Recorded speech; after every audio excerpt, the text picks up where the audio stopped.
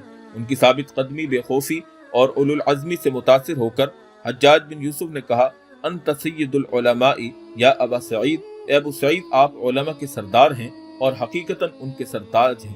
پھر اس نے مشک و عنبر سے بنی ہوئی اعلیٰ درجہ کی خوشبو منگوائی اور اسے حضرت حسن بصری رحمۃ اللہ علیہ کی خدمت میں پیش کیا۔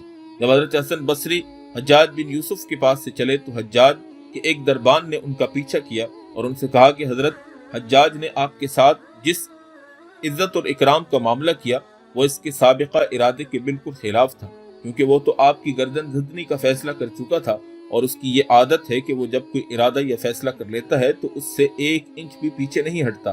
تو آپ سے صرف یہ پوچھنا چاہتا ہوں کہ جب آپ حجاج کی مجلس میں تشریف لائے تو آپ کی نظر جلاد اور تلوار پر پڑی تو آپ نے اپنے ہونٹوں کو حرکت دے کر وہ کون سے کلمات ادا فرمائے؟